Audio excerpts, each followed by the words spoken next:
Hello नमस्कार, welcome to G spectrum. तो Iran से राइट नाउ अभी काफ़ी ज़्यादा खबरें आ रही हैं कि ईरान में लगभग 12,000 लोगों को मार दिया गया है। जी हाँ, 12,000 लोगों को असैसिनेट कर दिया गया है। प्रोटेस्ट के दौरान प्रोटेस्टर को मार दिया गया है। काफ़ी ज़्यादा शॉकिंग है अगर ये 12,000 का डेथ टोल यहाँ पहुँचता है। Not only world media, Iran का खुद मीडिया ही ये क्लेम कर रहा है कि at least 12,000 killed in Iran crackdown as a blackout deepens. जैसे ही इन्होंने इंटरनेट ब्लैकआउट किया, पूरे ईरान से इंटरनेट को बंद किया, उसके तुरंत बाद ही इन्होंने क्रैकडाउन चालू कर दिया। और एस्टिमेट बताए जा रहे हैं, ये ईरान का ही मीडिया है जो बता रहा है कि लगभग 12,000 लोगों को मार दिया गया है। काफ़ी ज़्यादा कंसर्निंग है यार, ये अगर 12,000 लोगों को मारा गया है तो काफ़ी ज़्यादा वहाँ पे क्रुएल्टी हो रही।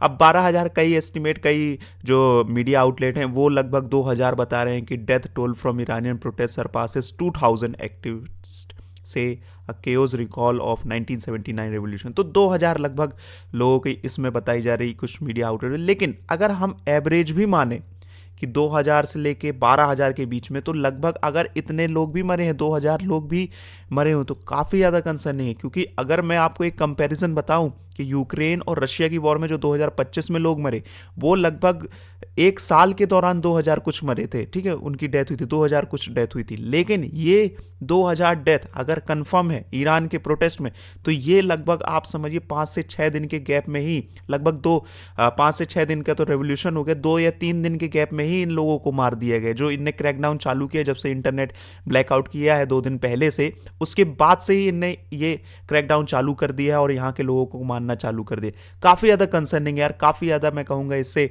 जो है इसकी इमेज खराब होगी ईरान की, और काफ़ी ज़्यादा इनके ऊपर सैंक्शन भी लगेंगे। काफ़ी क्रूएल्टी कर रहे हैं वहाँ के लोगों को, वहाँ के लोगों के राइट्स को दबाया जा रहा है, मारा जा रहा है।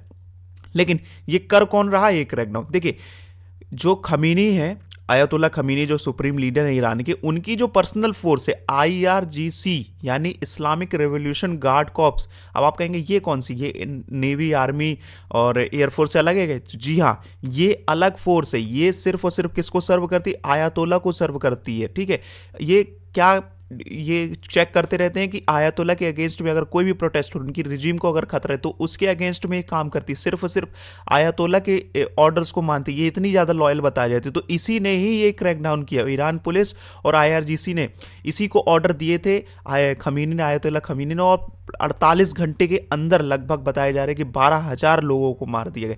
क्योंकि अगर आप फोटोज वगैरह देखें, वीडियोस देखें, जो हॉस्पिटल से खबरें आ रही है, एकदम मतलब वहां पे डेथ बॉडी, जो बॉडी है वो फैली हुई है, कवर रखी हुई है, इतनी ज़्यादा हमें देखने को मिले। आप फोटो इमेजेस वगैरह इंटरनेट में, यूट्यूब में देख सकते हैं किस तरीके की वहाँ पे कंडीशन बनी हुई है, लोग कितने डरे हुए हैं। और जो फायरिंग वगैरह के साउंड वगैरह आप देखने को मिल रहे हैं, कितने ज़्यादा वहाँ पे सुनने को मिल रहे हैं। तो बहुत एक्सट्रीम लेवल का यहाँ पे क्रैकडाउन चल रहा है। जो जितने भी जो प्रोटेस्टर उनको मारा जा रहा है, इन द पास्ट ये बहुत बार कर चुके हैं। ये इनके लिए कोई नई बात नहीं है, इनको प्रोटेस्ट को, इनको क्रैकडाउन करना। कई बार ये लोग इन द पास्ट कर चुके हैं इसको। अब इसको और ज़्यादा कंफर्म क्या है कि जो आई विटनेस है वहाँ पे, वो लोग भी इस चीज़ को बता रहे हैं कि जो बीबीसी में, देखिए आप देख सकते हैं यहाँ पे एक आई विटनेस ने बताया कि I saw with my own eyes they fire directly into the lines of the protester. मतलब जो प्रोटेस्टर लाइंस से जो हैं उन पे ऊपर डायरेक्टली ये लोग फायरिंग कर रहे हैं। ठीक है, तो काफ़ी ज़्यादा कंसर्निंग। तो इनने बताया कि जो आई विटनेस है काफ़ी ज़्यादा हॉरिफाइंग था हमारे लिए। मेरा जो मोरल है पूरा डाउन होता है।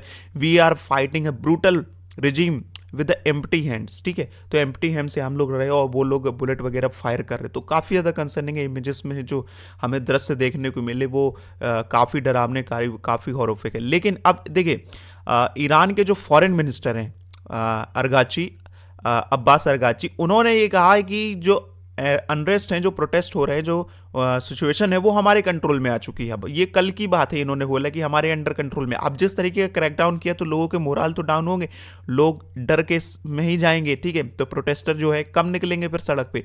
तो अब इस चीज़ को कहना कि सिचुएशन अब हमारे कंट्रोल में, situation has come under control, तो काफ़ी ज़्यादा मैं कहूँगा एक सिग्नल देता है कि इन्होंने पक्का क्रैकडाउन किया हुआ है, वहाँ के लोगों को मारा गया है, मेन लोगों को जेल किया गया है। तो इसीलिए इनकी सिचुएशन कंट्रोल में आ रही है। क्योंकि जिस तरीके के हालात बने थे, इतना जल्दी लग नहीं रहा था कि वहाँ पे कंट्रोल कर पाते आप गवर्नमेंट को। ठीक है, लेकिन अब यहाँ पे इन्होंने कहा तो हो सकता है। लेकिन अब इसमें सवाल आता है यूएसए क्या कर रहा है? यूएसए तो अटैक करने वाला था ईरान पे, अगर इस तरीके के डोनाल्ड ट्रंप ने ही कहा था कि अगर वहां पे प्रोटेस्टर को मारा जाता तो हम अटैक करेंगे, तो उसका क्या है, यूएसए क्या कर रहे हैं? तो देखिए यूएसए प्लान कर रहा है वहां पे कुछ करने के लिए। डोनाल्ड ट्रंप ने रिसेंट में ही अपने ट्रुथ सोशल में भी डाले कि Iranian patriots keep protesting, take over your institution, shape the name of the killers and abusers, they will pay a big price, मतलब ये बिग प्राइस पे करेंगे, आप सिर्फ प्रोटेस्ट करते रहो। I have cancelled all meeting with Iran official until the senseless killing of protester stops. तो उन्होंने कहा है कि जो मैंने ईरान के साथ जो इनकी बातें होनी थी, जब ये अटैक करने वाले थे, अटैक की बातें चलने लगी थी ईरान के, तो ईरान लोगों ने वहाँ पे जाके ट्रंप से मीटिंग करने की सोची कि थोड़ा कुछ सॉल्यूशन निकले, सैंक्शन वगैरह को हटाने के भी सॉल्यूशन निकले।